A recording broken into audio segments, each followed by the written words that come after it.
कहानी नीरू की है। पंजाब की नीरू की शादी दिल्ली कितना बड़ा शहर है ना, लेकिन आप लोगों का घर तो बहुत छोटा है।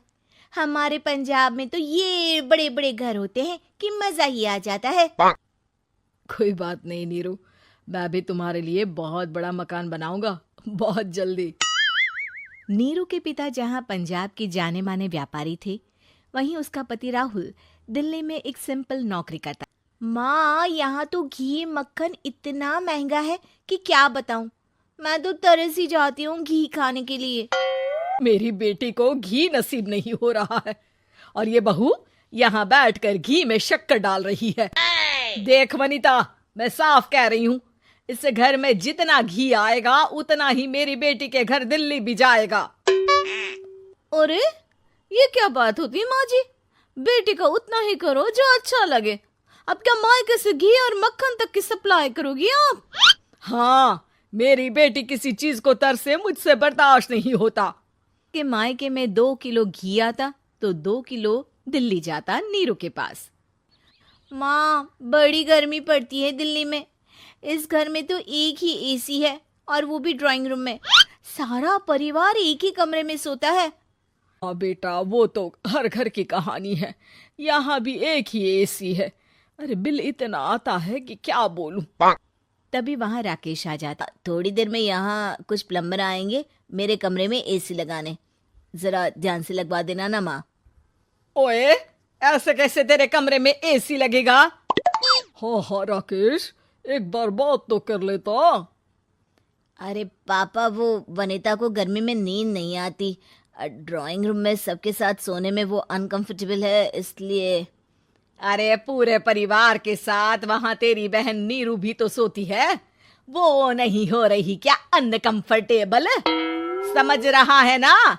अगर एसी लगेगा तो एक दिल्ली में तेरी बहन के कमरे में भी लगेगा, तभी तू लगा सकेगा। राकेश वनिता को सारी बात बताती भी क्या, मन मार कर बैठ जाती है। माँ, ये लोग ठीक नहीं है, क्या करूं मैं? अरे बेटी, यहाँ आ जा, तू यहाँ आकर रह ले। अरे छोड़ दे ऐसे पति को। कैसे छोड़ दूं माँ? समाज क्या कहेगा, लोग क्या कहेंगे? वैसे भी मेरा एक बेटा है मयंक। अरे हटा बेटा, तेरी उम्र ही क्या है, इतनी परेशान रहेगी तो काम कैसे चलेगा। खैर, बात आई गई हो जाती है। माँ को लगता है कि नीरू ठीक है, तो वहीं नीरू के मन में एक ही लाइन चल रही होती है, यहाँ आजा। माँ ने तो बोल ही दिया है कि यहाँ आजा। बस मयंक थोड़ा सा बड़ा हो जाए, इन गरीबों को छोड़कर मैं वापस माँ के पास ही चली जाऊंगी। तार में चल रही थी कि मैम, आपका दुपट्टा जमीन को छू रहा है।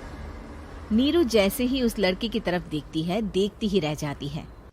हाय रे, कितना सुंदर लड़का है ये। अब क्या हुआ? मैंने कहा आपका दुपट्टा। तो खुद ही उठाकर दे दो ना। लड़का समझ जाता है कि नीरू उस पर फिदा हो चुकी है। वो उससे उसका नंबर लेकर चला जाता है। अब क्या था, नीरू और रोहित में लगातार बातें होने लगती है। मैं हरियाणा का रहने वाला हूँ, यहाँ एक बड़ी कंपनी का मैनेजर हूँ। अच्छा, और कितने बच्चे हैं तुम्हारे? बच्चे? अरे मेरी तो शादी भी नहीं हुई है। तुम बताओ, शादी करोगी? नीरू शर्मा जाती है। अब लेकिन मैं तो पहले से ही शादीशुदा हूँ। मुझे फर्क नहीं पड़ता, बस तुम शादी। चलते हैं, बहुत पैसे वाला हूँ मैं, हमेशा खुश रखूंगा तुम्हें। नीरू रोहित से मिलकर सारा प्लान बना लेती है और फिर एक दिन घर से भाग जाती है। दोनों शादी कर लेते हैं। शादी के बाद क्या बात है नीरू, तुम्हें परेशान सा देखता हूँ, सब ठीक तो है ना? हाँ, सब ठीक है।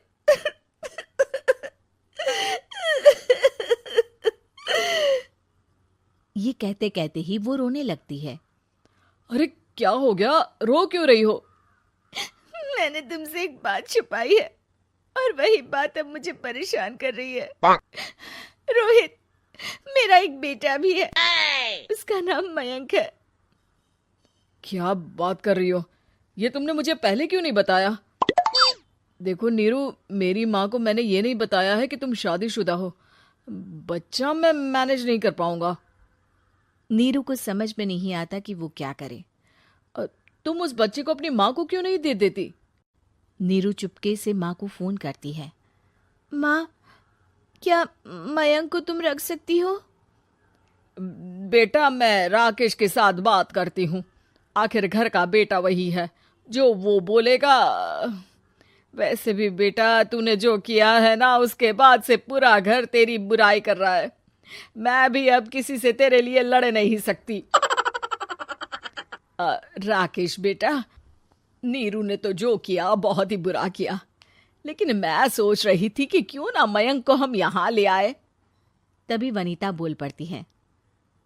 वाह जी, ले आए? यहाँ क्या भंडारा भरा है? और जिस बच्चे की माँ ने नहीं सोचा, उसके लिए हम क्यों सोचे? नीरू को एक बार तो अपने बच्चे के बारे में सोचना चाहिए था ना। अरे लेकिन तेरे पास भी तो लड़का नहीं है ना वनीता। माँ, वनीता ठीक बोल रही है। कल को वो बड़ा होकर इसी घर का हिस्सा मांगेगा तो हम क्या करेंगे? माँ कहती भी तो क्या, वो चुप रह जाती है। वहीं पहला पति कहता है। माँ, अगर आज भी वो वापस आ जाए तो मैं उसे माफ कर दूंगा। बेटा, गरीबी चीज ही ऐसी है, क्या करेगा? तू तो अब मयंक का सोच। वो बेचारा तो बिना माँ का हो गया। मयंक के खातिर तू दूसरी शादी कर ले बेटा। लोगों के लाख समझाने के बाद नीरू के पहले पति की शादी रिद्धि से हो जाती है, जिसके पहले पति से 2 बच्चे होते हैं। देखो जी, मैंने शादी सिर्फ बच्चे के खातिर की है। मैंने भी शादी सिर्फ बच्चों के खातिर की है। वहीं नीरू के दूसरे पति के मन में ये बात घर कर जाती है कि नीरू एक मासूम बच्चे को उसके खातिर छोड़ कर आई है। अब देखो, का बच्चा छोड़ सकती है, वो तो कुछ भी कर सकती है। कल को तुम्हें मुझसे अच्छा कोई मिल गया तो तुम तो मुझे भी बाय बाय कर दोगी ना। नीरू को अब उसका दूसरा पति ताने देना शुरू कर देता है। तंग आकर नीरू उसकी यहाँ से भागकर अपने पहले पति के पास चली जाती है।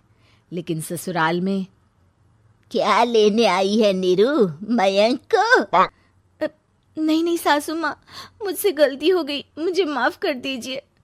नीरू, अब वक्त खत्म हो गया है, मेरी शादी हो चुकी है। तो छोड़ दो ना उसे, हमारा बच्चा है। मैं आपको अपनी माँ नहीं मानता, मेरी नहीं मान तो बात अच्छी है। नीरू मयंक की बात सुनकर समझ जाती है कि उसके पास अब ना आसमान रहा ना ही जमीन।